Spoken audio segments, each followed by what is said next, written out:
What is up, guys? Hunter here on the hunt.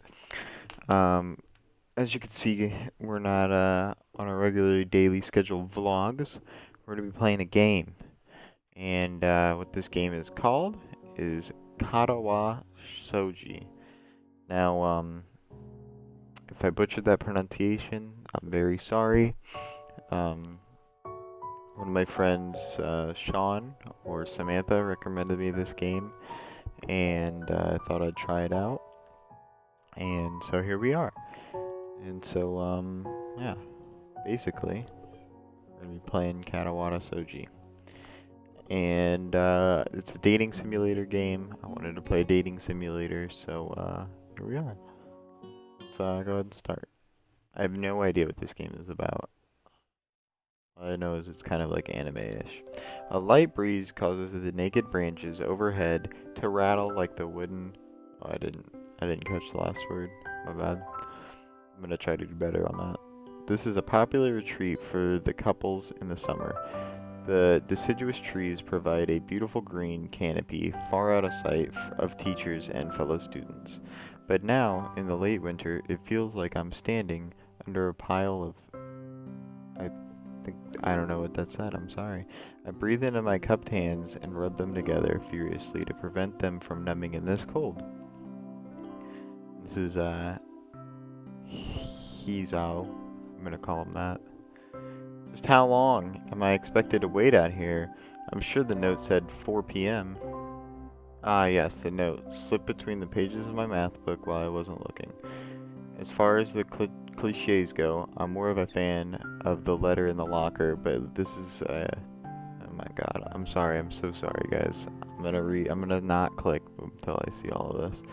As I ponder the meaning of the note, the snowfall gradually thickens.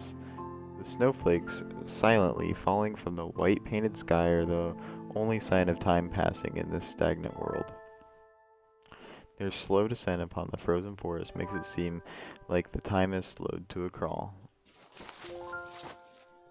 The rustling of dry snow underfoot startles me, interrupting the quiet mood. Someone is approaching me from behind. Hi, Hisao, you came? A hesitating, barely audible question. However, I recognize the owner of that dainty voice instantly. I feel my heart skip a beat. It's a voice I've listened to hundreds of times, but never as more than a eavesdropper to a conversation. I turn to the face, the voice of my dreams, and my heart begins to race. Who is it? Ooh, it's a grill.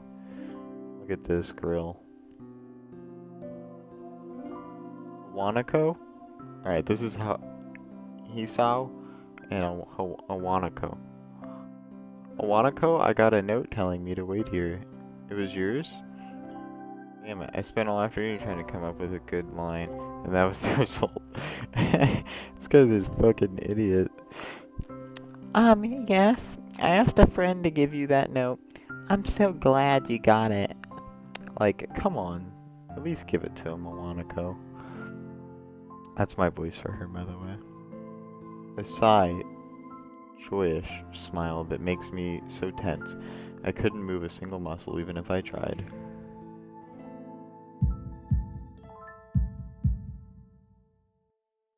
Alright. My heart is pounding now as if it were trying to burst out from my chest and claim this girl for itself.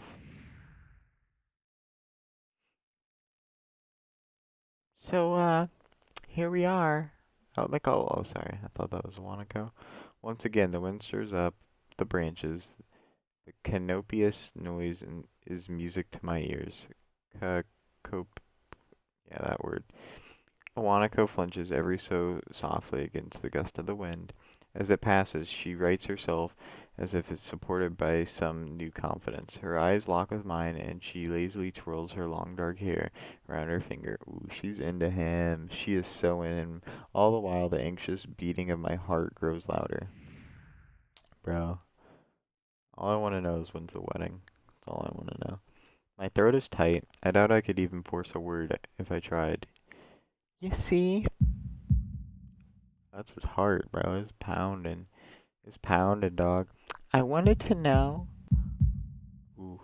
If you go out with me, oh my god, watch how quick his heart's gonna beat. I stand there motionless, save from my pounding heart. I want to say something in reply, but my vocal cords feel like they've been stretched beyond the breaking point. Hissow! I reached up to massage my throat, but this only sends spikes of blinding pain along my arms. Hissow! My whole body freezes, save for my eyes, which shot open in terror. Jeez. Hissow! The beating in my chest suddenly stops and I go weak at the knees. Bro, this guy is head over heels for this girl he's never even talked to. The world around me, the canopy of bare branches, the dull winter sky. Awanaka runs toward me. All these fade to black. Last thing I remember before slipping away are the sounds of Awanaka screaming for help and the incessant clatter of the branches above. Wow. This guy is freaking out about some girl that he's only eavesdropped about. Like, he's got fucking put in the hospital due to this shit. Like, come on, man. Just a grill. Katawa Soji.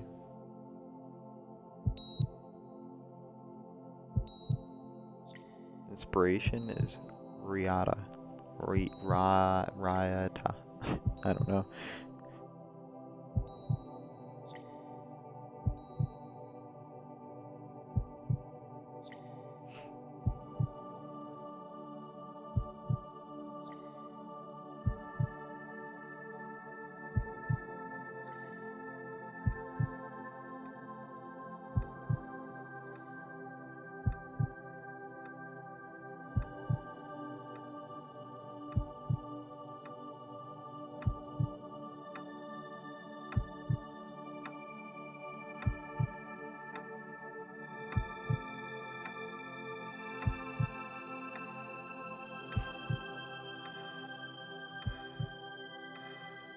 I like this cutscene. It's pretty peaceful.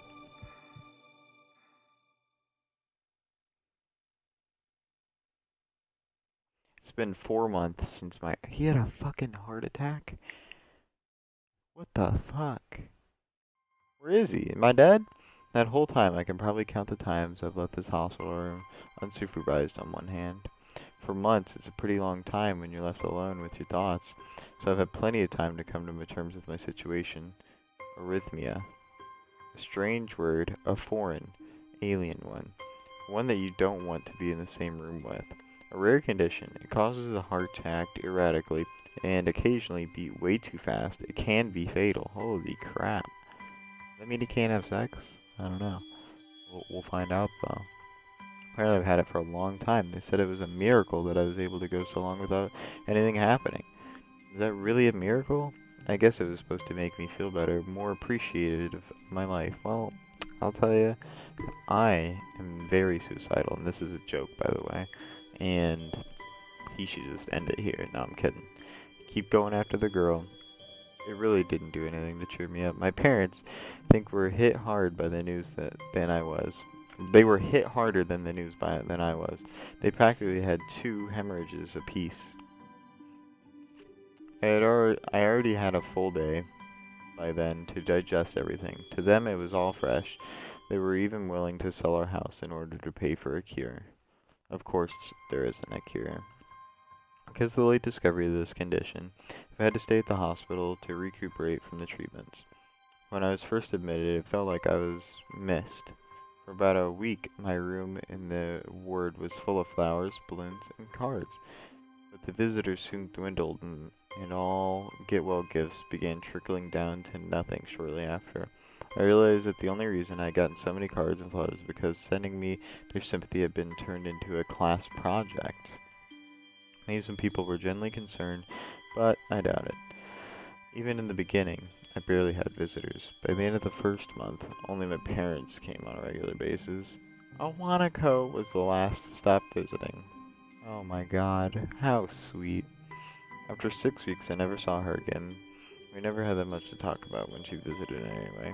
We didn't touch the subject that was between us on that snowy day ever again. Hospital? It's not really a place I'd like to live in. The doctor's interview feels so impersonal and faceless.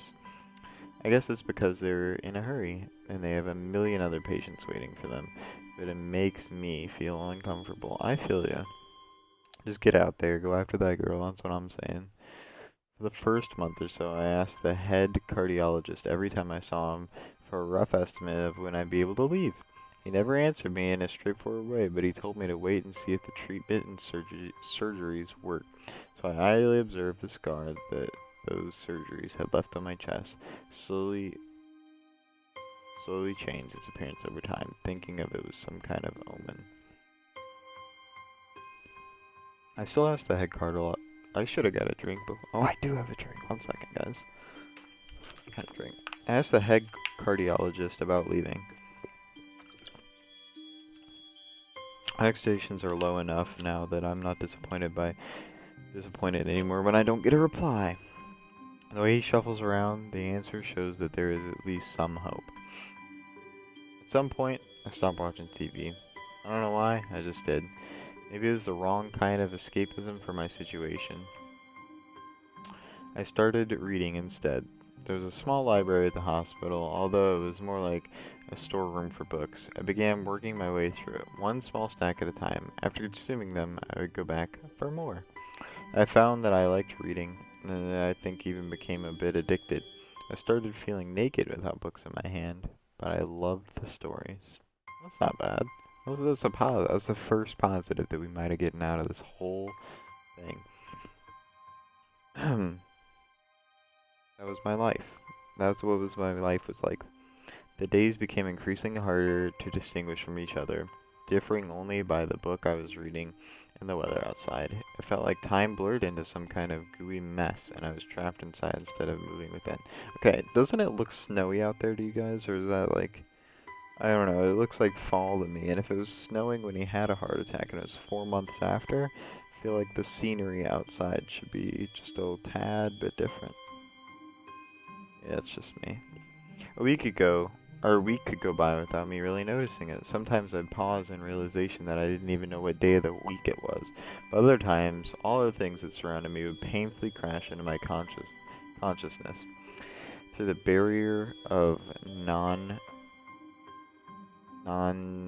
nonchalance. Sure. I'd set up for myself. I'm guessing that's... The pages of my book would start to feel sharp and burning hot, and the heaviness in my chest would become so hard to bear that I had to put down the books aside and just stay down for a while, looking at the ceiling if I was going to cry. But that happened only rarely, and I couldn't even cry. Hey, the doctor comes in and gives me a smile. He seems excited, but not very. It's like he's trying to make an effort to be happy on my behalf. My parents are here. It's been a few days since I've last seen them. Both of them are even sort of dressed up. Is this supposed to be some kind of special occasion? It's not a party. There's a ritual the head cardiologist has. He takes his time sorting his papers, then setting them aside as if there's a point of the pointlessness of what he just did. Then, he occasionally sits down at the edge of the bed next to mine. He looks me in the eyes for a moment. Hello, oh god, I don't remember what I said his name was gonna be. Hisao. How are you today? I don't answer him, but I smile a little back at him.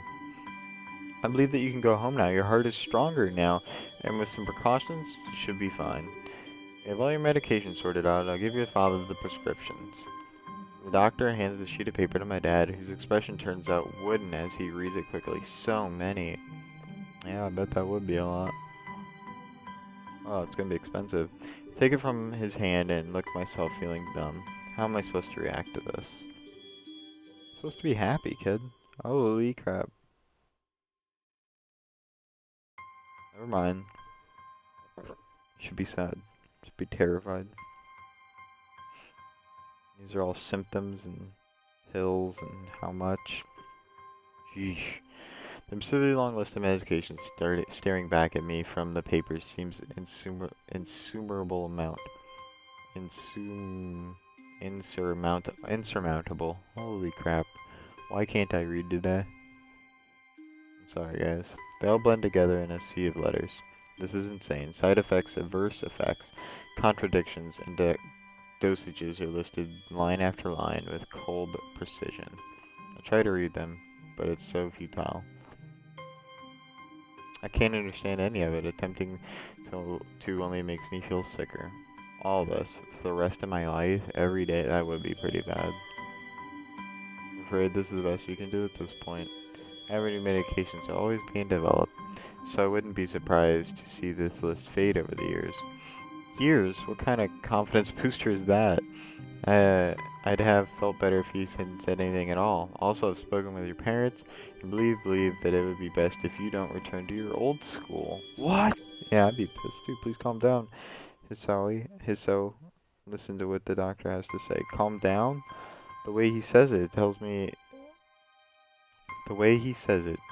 he knew full well that I wouldn't like it. I'm going to be homeschooled. Whatever my concern is ignored. You understood that your education is paramount. However, I don't think that it's wise for you to be without supervision, at least not until we are sure that your medication is suitable. So I've spoken to your parents about a transfer. It's a school called Yamkoi Academy that specializes in dealing with disabled students. Disabled? What am I? It's a 24-hour nursing staff and only has a few minutes from a highly regarded hospital. Yeesh. This guy is in for it. The majority of the students live on campus. They go to a boarding school of sorts, designed to give students a degree of independence while keeping help nearby. This sucks. I would not go. Unless that girl's there, I'm not going. Independence is a school for disabled kids. Don't try to Oh my god. This is awful. If it was really that free, there wouldn't be a 24-hour nursing staff and you wouldn't make a hospital nearby a selling point. Of course, that's only if you want to go. But your mother and I really aren't able to homeschool you. This is good. I hope I get a decision here. I've just been reading. I went out there and I looked at it a couple weeks back. I think you'd like it. It looks like I really don't have a choice. Compared to the other heart problems, people with your condition usually tend to live long lives. You need a job one day, and this is a good opportunity to continue your education. This is an opportunity. Don't call it an opportunity. Don't call it a goddamn opportunity, motherfucker.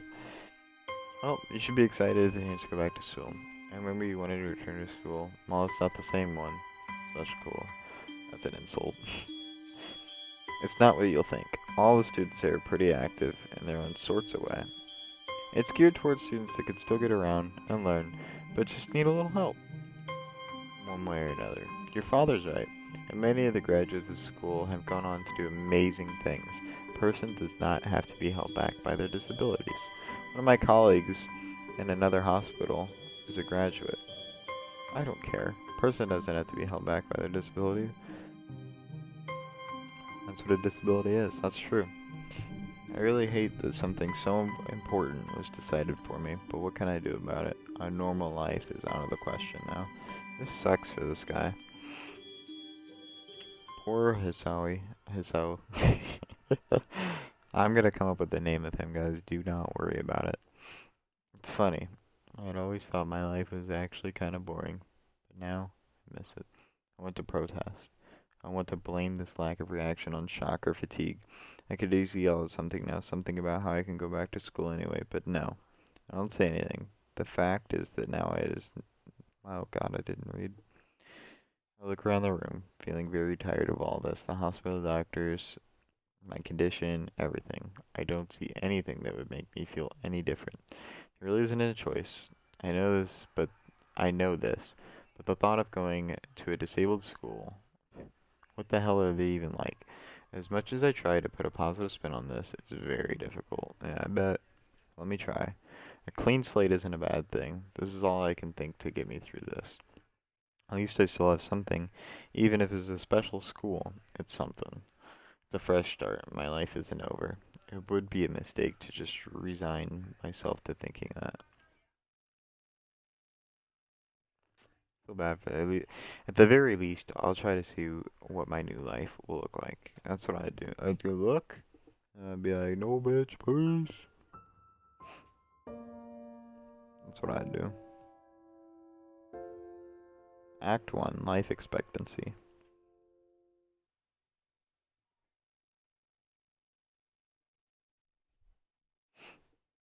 It's a nice gate. The gate looked far too pompous for what it was.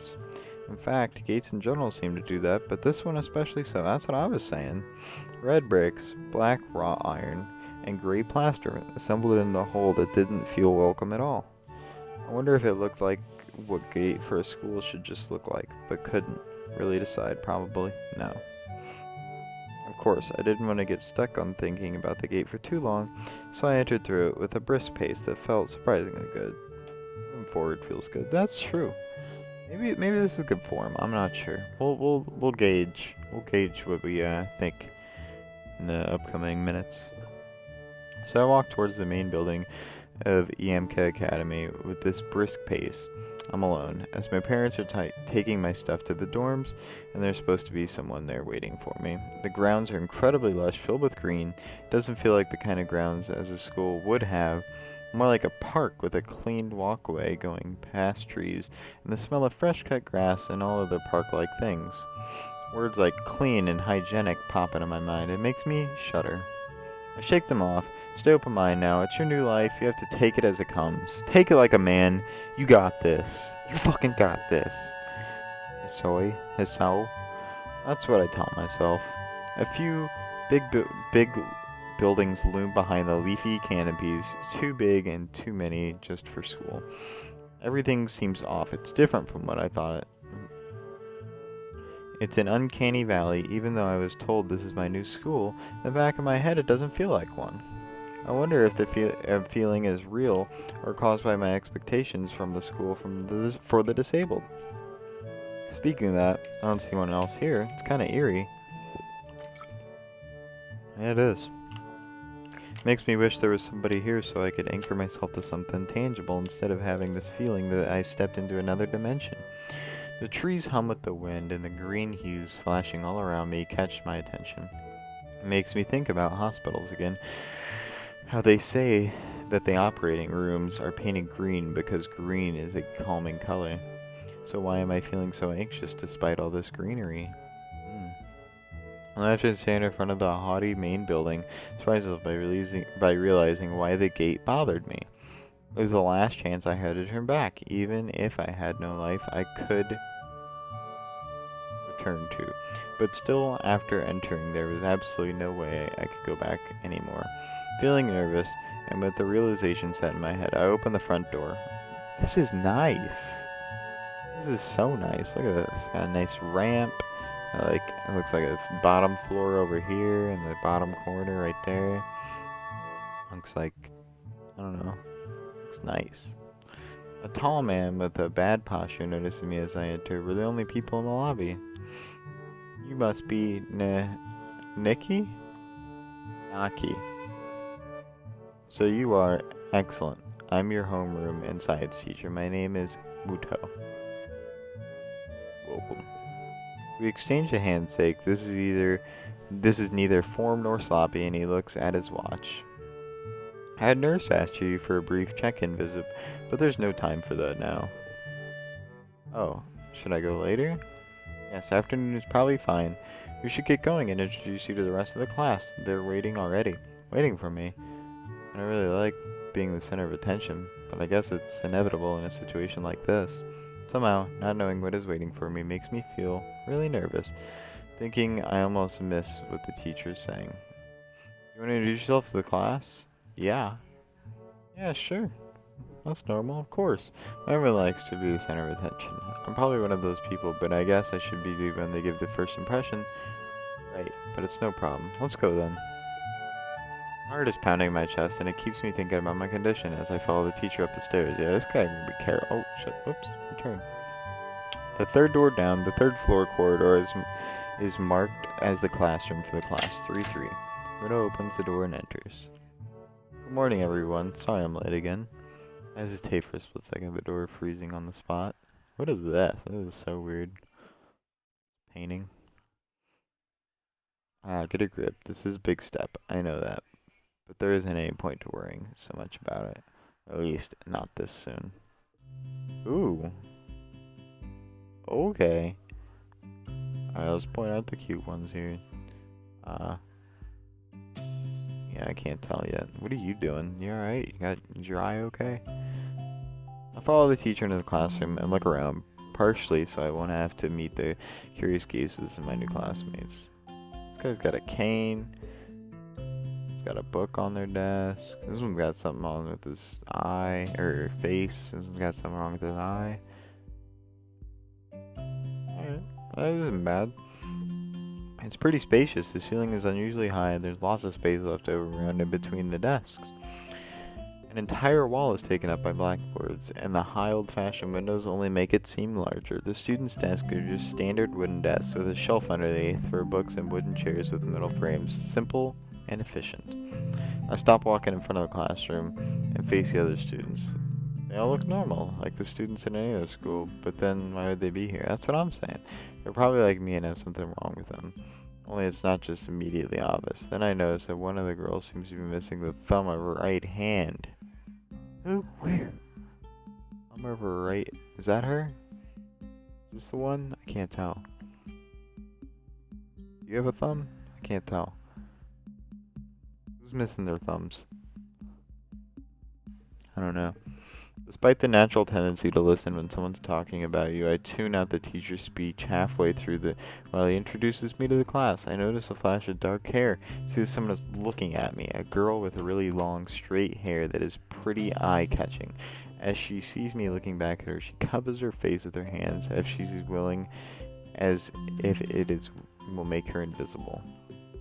There's one boy with a cane leaning against the lockers at the rear of the class. It's weird seeing someone so young with a cane. Another girl seems to be making some weird hand motion. Sign language? She peers at me over the rims of her glasses, then goes back to whatever she's doing. She's kind of cute. So is the cheery-looking girl with the pink hair sitting next to her. She's really hard to miss. I don't know how I didn't notice her the moment I walked in. Please welcome our newest classmate. He claps his hands, and so does everyone else, except for one girl in the first row, who only has one hand. I cringed a little, but hide it by bowing and thanks for applause I did not deserve.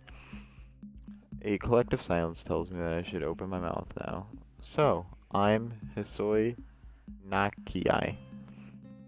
And after that, my hobbies are reading and soccer. I hope to get along well with everyone, even though I'm a new student. And after that, I'm being so boring. This is exactly like every self-introduction ever. I should say something more exciting. I end up saying nothing, and the teacher picks up from there. Everyone seems to be satisfied, even with what little I said, though a few girls are whispering to each other through glances at me. Uh-oh. I listen to the teacher as he drones about getting along while letting my gaze sweep across the classroom. Wait, what? Everyone seems to be listening to him intently. When he's done, they clap their hands again, which feels like a weird thing to do. The first row girl claps on this round with her one hand against her wrist. That's bad. It makes me feel a little mad. Me too. We're going to be doing some group work today, so that'll give you a chance to talk with everyone. Is that okay with you? Yeah, it's fine with me. That's good. You can work with Hakamachi. She's the class representative. She can explain everything. Oh, anything you might want to know. And who else would be able to do that better, right? The teacher passes out the day's assignments and announces that we will be working in groups of 3. It hits me that I don't know who Hamachi is. Slow. The teacher seems to catch my helpless expression. Oh, right. Hamachi is right there. Shizun Hamachi. Ooh, this is a babe. Let's go. We scored ourselves a date. This is what I call dates. No, I'm kidding.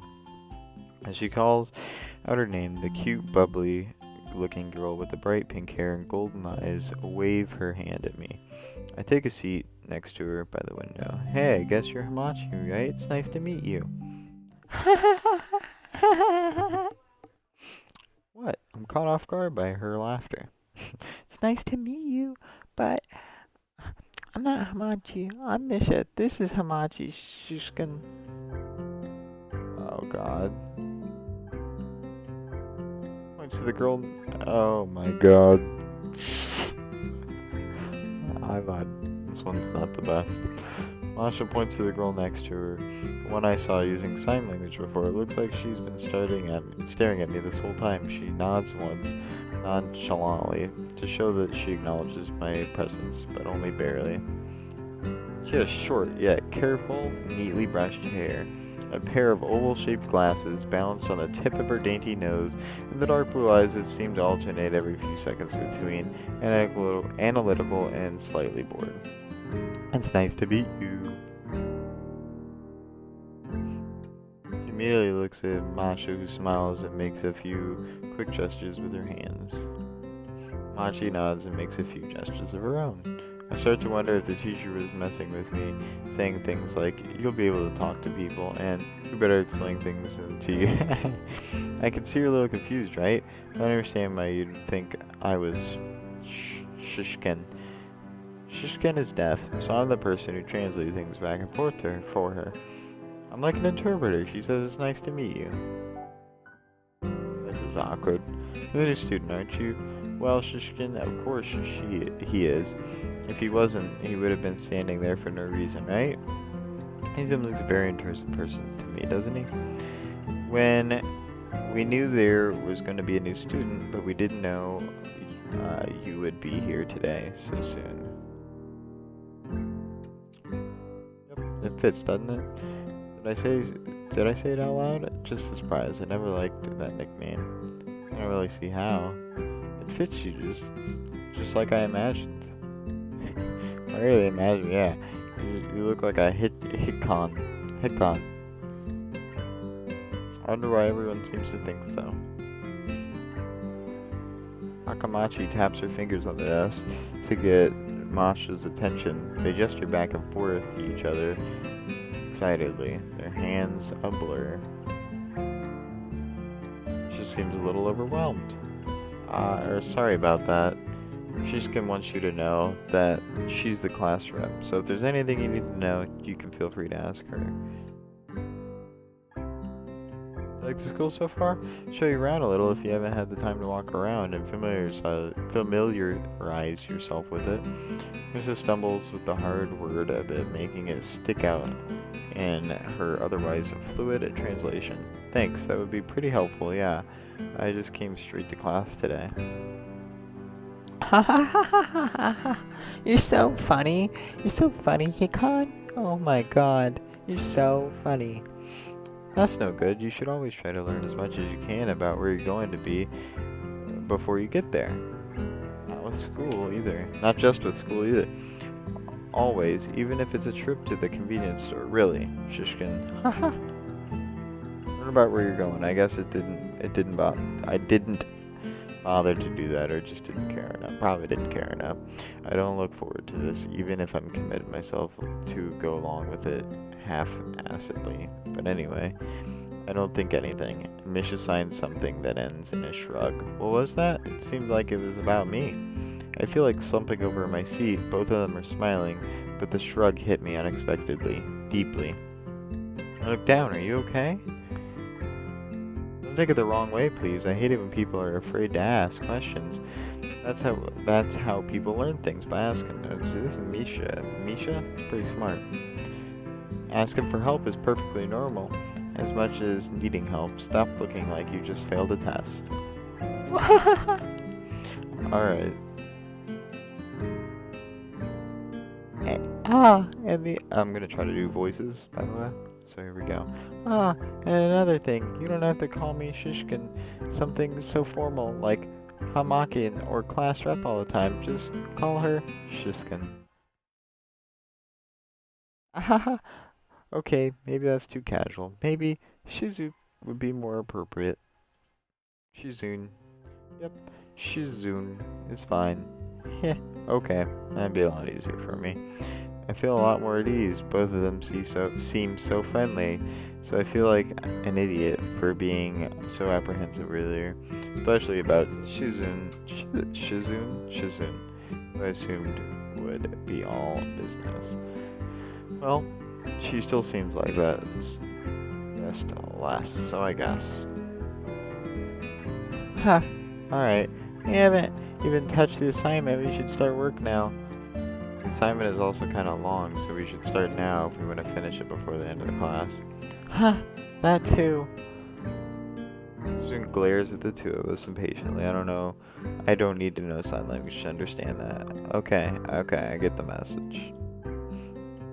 After class, we can take a walk around the grounds together. It's a nice day today, okay? The assignment is actually very challenging to get through, combining aspects of being both difficult and unnecessarily long.